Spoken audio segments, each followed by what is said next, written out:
Oke, coba bayangkan situasi ini.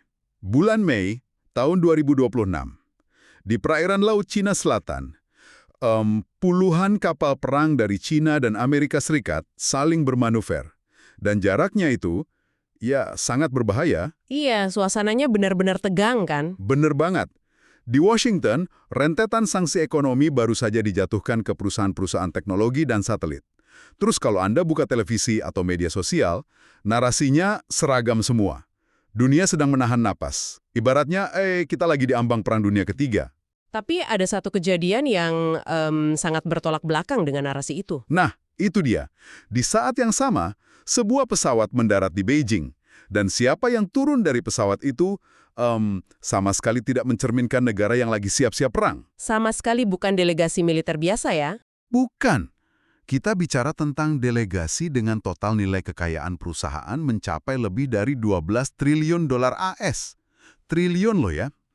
Jadi pertanyaannya, bagaimana kalau semua ancaman perang dunia dan rentetan sanksi yang membombardir berita harian kita ini cuma teater yang sangat mahal? Sebuah pengalih perhatian skala global. Persis. Bagaimana kalau itu semua cuma tameng untuk nutupin kesepakatan bisnis paling masif dalam sejarah manusia? Selamat datang di penelusuran mendalam kita hari ini, di mana kita bakal mengupas tuntas apa yang sebenarnya terjadi di balik kunjungan historis Presiden Trump ke China. Dan untuk membedah anomali sebesar ini ya, kita harus benar-benar melepaskan kacamata moralitas atau emosi yang biasanya kita pakai pas nonton berita politik sehari-hari. Harus objektif banget ya. Betul. Analisis kita hari ini bersandar sepenuhnya pada materi dari saluran YouTube Predictive History. Spesifiknya video mereka yang berjudul 25 Game Theory, number 25, Trump Visits China. Menarik. Jadi pendekatannya murni pakai game teori ya, atau teori permainan? Iya, dalam kerangka teori ini, negara itu nggak dilihat sebagai entitas yang punya perasaan benci atau suka. Negara itu ibarat mesin kalkulasi raksasa yang bergerak murni demi kelangsungan hidup, sistem ekonominya sendiri.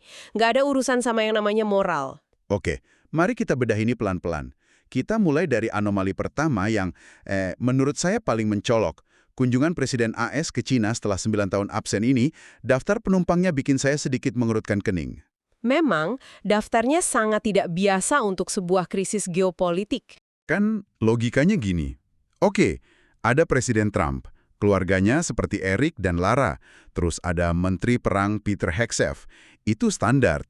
Tapi kenapa pesawat kepresidenan itu diisi sama Elon Musk dari Tesla, terus Tim Cook dari Apple, ada juga eksekutif Boeing yang lagi ngejar kesepakatan penjualan 50 miliar dolar? Jangan lupakan jajaran bos tertinggi Wall Street. Nah, itu dia. Larry Fink dari BlackRock, Stephen Schwarzman dari Blackstone, David Solomon dari Goldman Sachs, belum lagi perwakilan Citigroup, Visa, sama Mastercard. Maksud saya, Anda nggak mungkin menerbangkan orang-orang super sibuk dengan valuasi gabungan 12 triliun dolar melintasi Pasifik cuma buat jamuan makan malam kenegaraan, kan? Tentu saja tidak. Mereka ini arsitek dari ekonomi global, tapi ada detail yang jauh lebih penting dari sekedar siapa yang hadir, yaitu siapa yang sebenarnya memimpin delegasi ini. Oh, tunggu. Bukannya otomatis Menteri Luar Negeri? Nah, berdasarkan protokol diplomatik konvensional, iya, saat dua negara adidaya yang lagi bersih tegang, itu Menteri Luar Negeri lah yang harusnya jadi konduktor utama. Marco Rubio dalam hal ini. Betul, tapi sumber kita menyoroti fakta mengejutkan ini. Delegasi AS di Beijing ini tidak dipimpin oleh Marco Rubio. Agenda pertemuannya justru dipimpin oleh Menteri Keuangan, yaitu Scott Bessent. Sebentar, Menteri Keuangan yang memimpin agenda kunjungan yang katanya ini momen krisis keamanan global. Itu kan pelanggaran protokol yang sangat terang-terangan. Memang. Dan ingat, dalam politik tingkat tinggi, tidak ada yang namanya pelanggaran protokol yang terjadi tanpa kesengajaan. Jadi itu sebuah pesan ya? Pesan yang sangat spesifik, ke pasar global dan tentunya ke petinggi di Beijing. AS mau bilang kalau mereka datang bukan untuk merundingkan takal batas wilayah atau ideologi politik. Berarti murni ekonomi? Yap, mereka datang untuk sebuah negosiasi ekonomi struktural berskala sangat masif. Mengingat deretan CEO Wall Street yang Anda sebutkan tadi, agendanya sangat transparan. Mereka mau negosiasi agresif untuk memaksa pembukaan sektor finansial China. Jujur ya, saya agak sulit nerima premis ini secara utuh.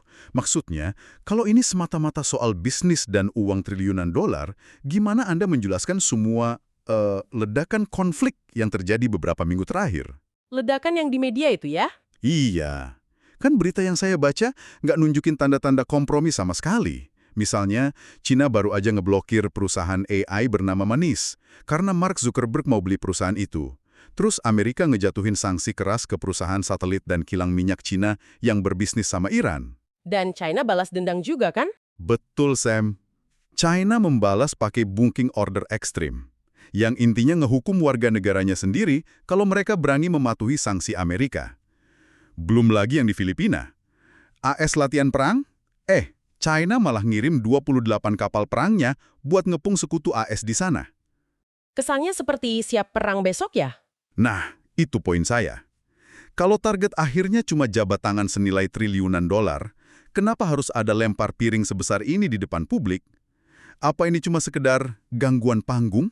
Yang memukau di sini adalah, itulah yang disebut oleh sumber kita sebagai teater. Teater. Iya, dalam teori permainan, semua manuver militer, sanksi chip, kapal perang yang saling berhadapan, itu bukan tujuan akhir. Itu cuma alat.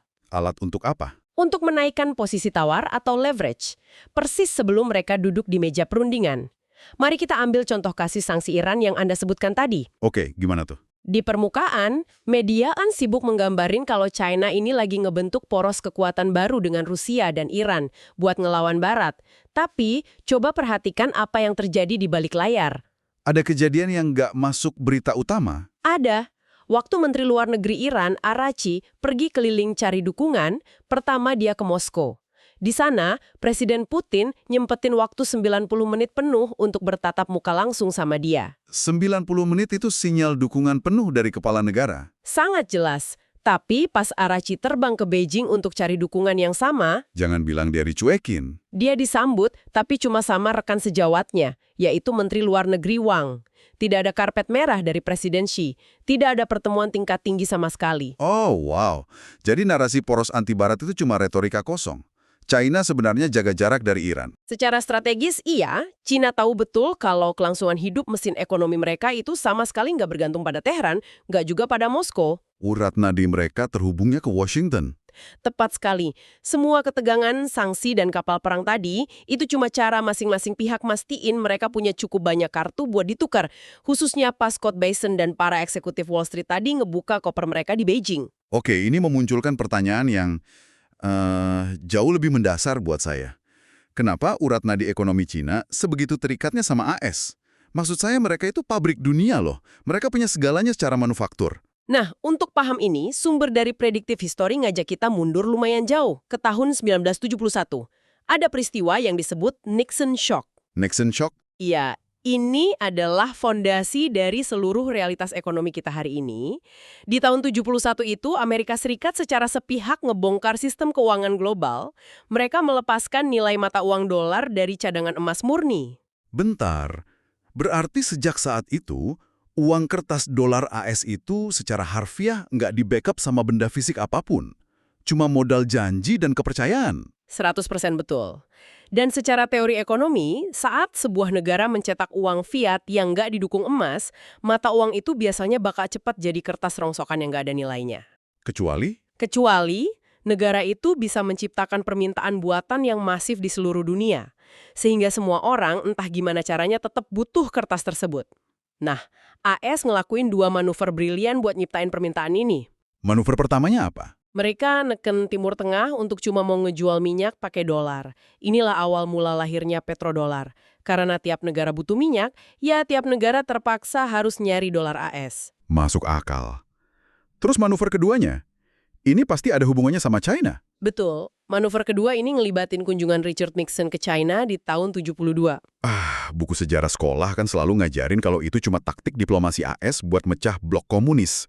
Misain China dari Uni Soviet. Memang itu narasi politiknya, tapi narasi ekonominya jauh lebih berdampak. AS pada dasarnya mindahin pusat manufaktur global ke China dengan satu syarat yang enggak tertulis. Seluruh transaksi perdagangan raksasa itu harus menggunakan sistem dolar AS. Oh, saya mulai paham arahnya. Disinilah sumber kita pakai metafora yang sangat kuat, yaitu Gua Plato. Realitas ekonomi global yang kita jalani sekarang ini dideskripsikan sebagai sebuah halusinasi kolektif. Halusinasi. Iya, elit finansial di Federal Reserve dan Wall Street nyiptain halusinasi nilai dari dolar ini. Terus mereka maksa seluruh dunia buat mempercayainya lewat institusi kayak WTO dan Bank Dunia. Nah, disinilah bagian yang sangat menarik. Kalau dolar itu ibarat halusinasi raksasa, karena nggak ada backup emasnya, lalu apa posisinya China dalam metafora ini? Sumber, kita nyebut China itu sebagai halusinasi dari halusinasi. Halusinasi dari halusinasi. Boleh diperjelas? Gini, kemakmuran ekonomi China yang luar biasa itu, puluhan kota metropolitan baru, kereta cepat, sampai miliarder teknologi mereka, itu sepenuhnya dibangun dengan nukerin sumber daya alam dan keringat warga mereka demi setumpuk kertas dolar. Padahal nilai dolar itu sendiri cuma konstruksi buatan. Jadi kekayaan mereka bertumpu di sistem yang sama sekali nggak mereka kontrol. Tepat. Eksistensi ekonomi China bertumpu pada halusinasi yang dikendalikan AS. Ini bikin saya ngebayangin satu analogi. Ini tuh kayak Amerika Serikat bikin sebuah permainan virtual reality yang super canggih. Dan AS ini yang punya server pusatnya. Oke, analogi yang bagus. Terus China masuk ke game itu. Mereka mainnya jago banget, panen koin, dan ngumpulin skor paling tinggi di papan peringkat dunia. Mereka merasa sangat kaya raya di dalam permainan itu. Tapi masalahnya, kabel listrik servernya masih nancep di ruang bawah tanah Washington. Dan kalau AS narik kabel itu? Skor tinggi China langsung lenyap seketika, karena mereka kan nggak punya gamenya sendiri. Analogi virtual reality itu pas banget. Jika kita hubungkan ini dengan gambaran besarnya, kedua belah pihak sangat sadar akan hal ini. Pemisahan total atau decoupling antara AS dan China itu mustahil. Karena kalau servernya mati, dua-duanya rugi. Betul. Sistem ini menguntungkan elit di kedua negara, tapi aslinya sangat rapuh. Sumber kita ngambil contoh Uni Emirat Arab. Mereka punya pencakar langit megah, kemakmuran luar biasa. Tapi ilusi rasa aman itu bisa seketika hancur cuma gara-gara satu rudal dari negara tetangga yang kebetulan nembus pertahanan mereka. Rapuh banget ya. Sangat rapuh. Makanya, elit di AS dan China punya kepentingan yang sama. Mereka harus menjaga server ini atau halusinasi ekonomi global ini tetap menyala, pakai cara apapun. Tunggu sebentar. Kalau logika teori permainan bilang, China itu sadar penuh kalau mereka sangat bergantung sama server AS, kenapa di tahun 2018 mereka nekat mulai perang dagang? Bukannya itu ibarat menggigit tangan yang ngasih mereka makan? Perang dagang itu pecah karena China nyoba ngubah aturan di dalam game tersebut tanpa izin.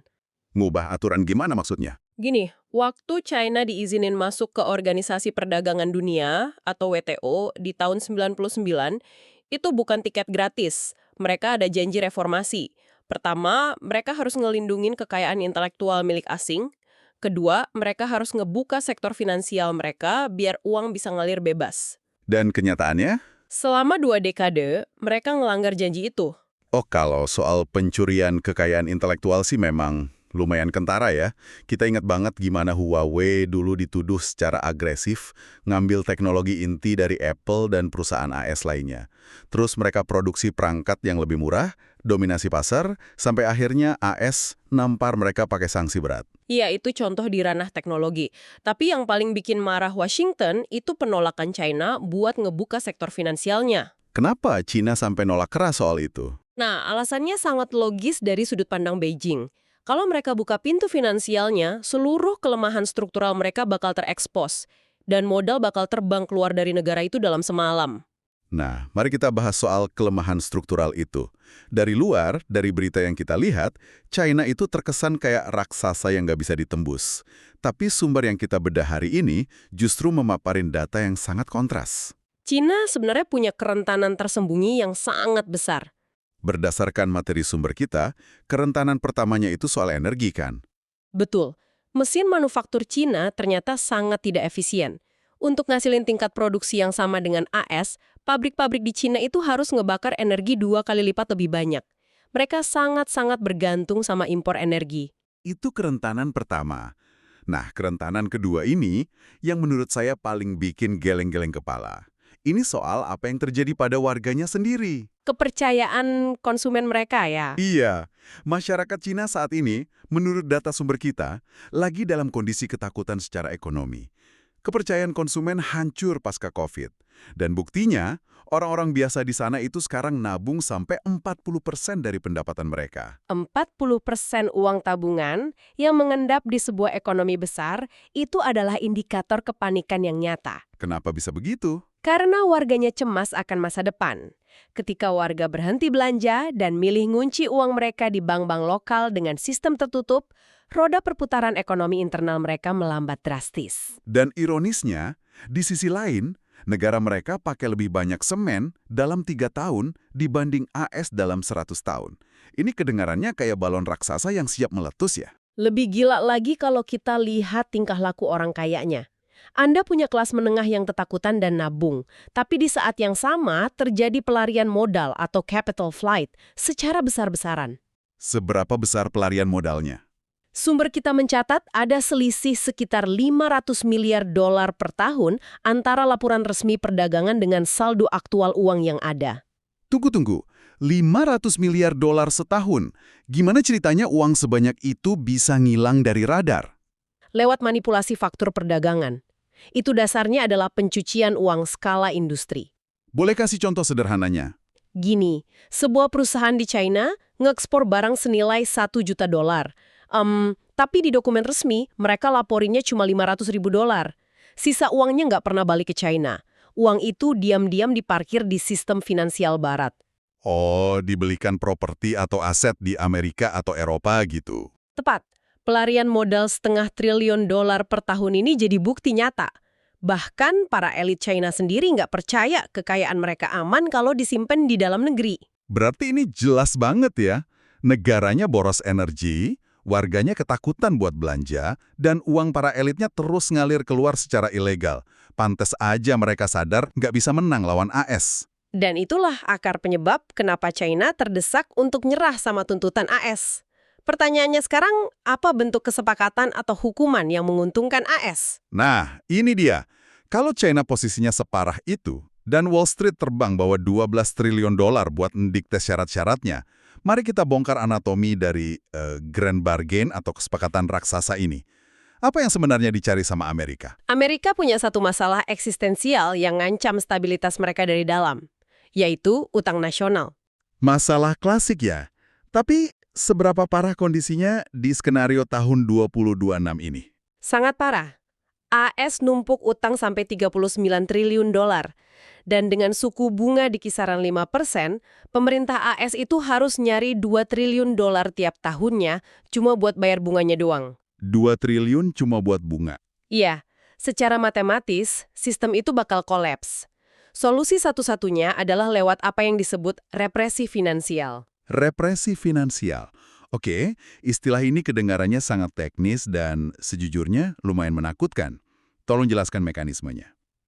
Konsepnya begini. Buat ngeringanin beban utang raksasa tadi, pemerintah AS harus maksa suku bunga turun sampai menyentuh angka 0%. Oke, biar bunganya nggak membengkak. Betul. Kalau bunganya 0, utang itu perlahan-lahan bakal menyusut karena dimakan inflasi. Tapi ada masalah logis yang muncul. Apa itu? Kalau suku bunga surat utang negara itu 0%, nggak bakal ada satupun investor rasional di muka bumi yang mau beli surat utang itu. Buat apa naruh orang kalau nggak dapat untung? Masuk akal. Nggak ada yang mau beli barang yang nggak ngasih imbal hasil.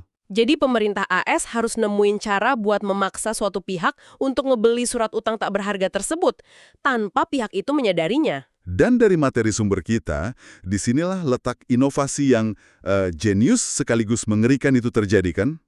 AS bakal manfaatin stablecoin. Tepat sekali. Stablecoin itu mata uang kripto yang nilainya dipatok stabil ke dolar AS, kayak Tether atau Circle.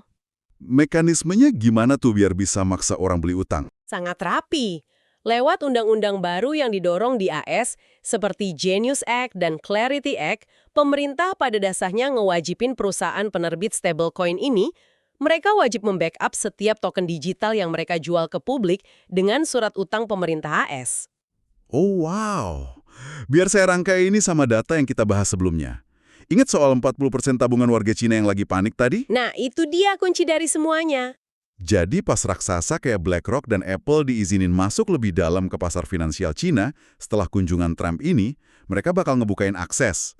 Warga Cina yang lagi cemas nyari tempat aman bakal nukerin uang lokal mereka, RMB, ke stablecoin digital ini. Karena mereka pikir stablecoin itu tempat berlindung yang aman, seolah mereka pegang dolar sungguhan. Gila, meminjam analogi virtual reality kita tadi, AS pada dasarnya ngerilis in-game currency baru. Warga China berbondong-bondong nukerin uang asli mereka buat beli koin digital ini. Tapi karena aturan undang-undang di Washington, setiap kali satu koin terjual, perusahaan kripto itu otomatis ngambil uang warga China tadi untuk ngebeli surat utang AS yang bunganya 0% itu. Secara harfiah, Amerika berhasil maksa masyarakat China untuk mendanai utang 39 triliun dolar mereka. Dan warga China itu sama sekali nggak nyadar. Ini luar biasa pragmatis. Itu wujud kesepakatan dari sisi Amerika. Tapi dalam game theory, nggak ada yang namanya ngasih sesuatu secara gratis. Betul.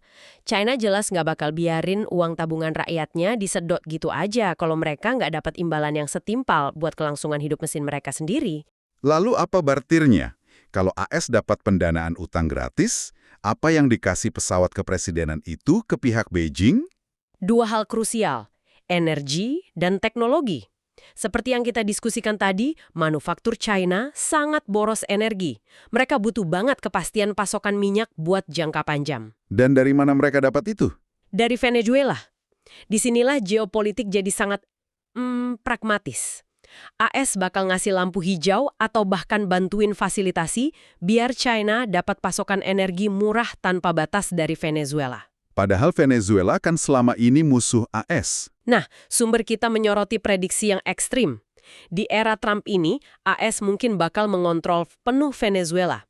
Bahkan secara de facto dijadikan negara bagian ke-51 demi stabilitas pasokan minyak ini. Terus Cina nggak keberatan AS caplok Venezuela? Secara game teori, China nggak peduli sedikit pun soal moralitas kedaulatan negara lain. Selama kapal tanker minyak terus berlabuh di pelabuhan mereka dengan harga miring, mereka bakal ngangguk setuju. Pasokan aman, masalah energi selesai. Oke, itu energi. Terus gimana dengan teknologi? Sumber kita nyeritain satu insiden dramatis yang luput dari pantauan media arus utama. Saat pesawat Trump lagi transit buat isi bahan bakar di Alaska, dalam perjalanannya ke Asia, tiba-tiba ada satu orang yang dinaikin ke pesawat di menit-menit terakhir. Siapa orangnya? CEO Nvidia, Jensen Huang, atau yang sumber kita sebut Judge Huang. Bos pembuat chip AI paling canggih di dunia. Kenapa tiba-tiba dia disusupin ke rombongan? Karena cuma beberapa jam sebelumnya, di sebuah ruang negosiasi tertutup di Korea Selatan, Menteri Keuangan Scott Bessent dan perwakilan Cina Hu Long baru aja nemuin titik temu rahasia. Titik temu soal kecerdasan buatan. Iya, China itu butuh banget chip semikonduktor tercanggih buatannya Nvidia biar mereka bisa tetap unggul secara teknologi. Tapi bukannya AS selama ini mati-matian ngeblokir chip itu biar nggak jatuh ke tangan China? Apa yang didapat AS dari transaksi chip ini? Jawabannya mengejutkan. AS mau manfaatin China sebagai laboratorium berskala benua. Laboratorium untuk apa? Untuk AI, kita tahu China punya aturan privasi yang sangat longgar atau bahkan nggak ada sama sekali kalau dibandingin sama Barat.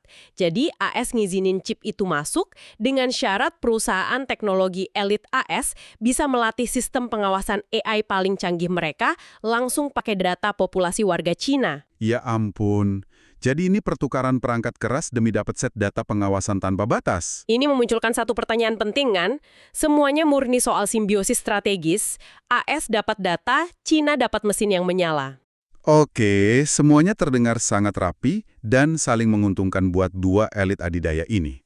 Tapi tunggu, kalau AS dan China tiba-tiba jadi sangat mesra di belakang layar lewat Grand Bargain ini, gimana nasib sekutu AS di Asia? Gimana nasib Taiwan? Bukannya kebijakan AS puluhan tahun ini dibangun buat nahan China biar nggak ngambil Taiwan? Nah, inilah prediksi paling mengguncang dari video predictive history tersebut. Dalam kalkulasi game teori ini, Trump diprediksi bakal mencabut kebijakan ambiguitas strategis yang selama ini jadi tameng pertahanan Taiwan. Mencabut ambiguitas strategis. Maksudnya membiarkan Taiwan jatuh ke tangan China secara terbuka? Ya, AS akan mundur selangkah. Bukannya itu bunuh diri secara geopolitik. Maksud saya, Taiwan itu kan kunci penahan di rantai pulau pertama. Kalau China ngambil Taiwan, armada angkatan laut mereka bisa bebas akses ke Samudra Pasifik. Kenapa AS mau nuker benteng sepenting itu? Coba kita lihat dari sudut pandang efisiensi beban. Mempertahankan Taiwan, itu mewajibkan AS ngeluarin dana militer miliaran dolar setiap tahun. Belum lagi nanggung resiko perang nuklir yang konstan. Tapi coba runut secara mekanis, apa yang terjadi kalau China benar-benar ngontrol Taiwan? Secara geografis, letaknya persis di tengah jalur pelayaran utama Asia Timur. Betul. Begitu bendera China berkibar di Taipei, seluruh rute suplai energi untuk Jepang dan Korea Selatan otomatis berada di bawah belas kasihan militer China. China bisa blokir minyak untuk Tokyo kapan saja mereka mau. Oh, saya ngerti sekarang. Dengan ngelepasin Taiwan ke China, Amerika sebenarnya nggak kehilangan banyak hal secara ekonomi. Tapi mereka berhasil mentransfer seluruh kepanikan dan beban pertahanan itu ke pangkuan sekutu mereka. Persis. Tiba-tiba, nahan hegemoni China di Pasifik bukan lagi tugas yang harus dibiayai sama pembayar pajak di Amerika. Itu berubah jadi krisis hidup dan mati yang sepenuhnya jadi tanggung jawab pemerintah Jepang dan Korea Selatan. Sungguh sebuah permainan catur geopolitik yang sangat dingin. Jadi, AS pada dasarnya menyingkirkan kewajiban pertahanan yang mahal. Biarin Jepang dan Korsel yang repot. Terus AS dapat pendanaan buat utang 39 triliun dolar mereka dari rakyat Cina, melatih sistem pengawasan AI pakai data sana, dan ngamanin dominasi dolar lewat stablecoin. Dan di sisi lain, China lolos dari kelumpuhan energi karena dapat Venezuela. Mereka juga dapat chip AI yang mereka incar, menyatukan Taiwan ke dalam wilayah mereka, dan yang paling penting, menghentikan pendarahan pelarian modal. Ini benar-benar simbiosis mutualisme tingkat tinggi antara dua kekuatan adidaya, ya. Mereka bagi-bagi kue di balik layar sambil biarin dunia percaya kalau mereka lagi siap-siap saling meluncurkan nuklir. Semuanya demi mempertahankan ilusi kestabilan finansial. Ini luar biasa. Benar-benar memutarbalikkan semua narasi yang tiap hari kita baca di berita. Dan setelah membedah anatomi dari kesepakatan raksasa ini, kita harus ngembalin diskusi ini ke realitas Anda, para pendengar. Kenapa semua kerumitan tentang surat utang 0%, chip Nvidia, dan stablecoin kripto ini penting buat Anda? Kenapa kita harus peduli? Karena dampaknya langsung ke dompet ya. Betul sekali. Konflik yang terlihat di berita harian itu seringkali cuma kulit luarnya aja. Arus bawah dari manuver geopolitik ini, kayak rantai pasokan semikonduktor, itu bakal nentuin harga teknologi dan gadget di rumah Anda. Mekanisme represi finansial dan inflasi dolar bakal langsung mendikte biaya beli dari uang tabungan Anda di bank lokal. Dan adopsi stablecoin sebagai spons penyerap utang negara, itu bakal ngubah total bagaimana kekayaan pribadi disimpan secara global bertahun-tahun ke depan. Mengingat kembali analogi gua Plato tadi, memahami teori permainan di balik peristiwa ini ngasih kita semacam keuntungan strategis. Kita jadi nggak gampang tersapu kepanikan dari tajuk berita utama. Tepat. Perang dagang, kapal perang, itu semua seringkali cuma alat negosiasi para elit. Dan ini bawa kita ke satu pemikiran provokatif terakhir buat Anda renungkan. Kalau seluruh sistem ekonomi dunia saat ini bertumpu pada fakta bahwa kita semua setuju untuk percaya pada halusinasi nilai kertas dolar AS. Terus kesepakatan raksasa ini nyoba mindahin ilusi tersebut ke dalam stablecoin digital buat ngunci tabungan warga global. Apa yang bakal terjadi kalau suatu hari nanti ada kesadaran massal? Kesadaran dari masyarakat bawah? Iya. Bagaimana kalau jutaan warga dunia dari berbagai negara, tanpa komando atau aba-aba dari pemimpin manapun, suatu hari nanti sadar soal mekanismenya, dan mereka secara kolektif milih buat lockout alias keluar sama sekali dari sistem finansial tradisional ini? Apakah sebuah bentuk nilai yang benar-benar baru, yang nggak bisa dikontrol dan dimanipulasi utang pemerintah manapun, sebenarnya udah menanti di depan mata? Sebuah pertanyaan besar untuk masa depan. Terima kasih banyak sudah menemani kami dan menjadi bagian dari penelusuran mendalam ini. Teruslah pertanyakan apa yang Anda lihat di balik berita yang berseliweran. Sampai jumpa di penelusuran kita selanjutnya.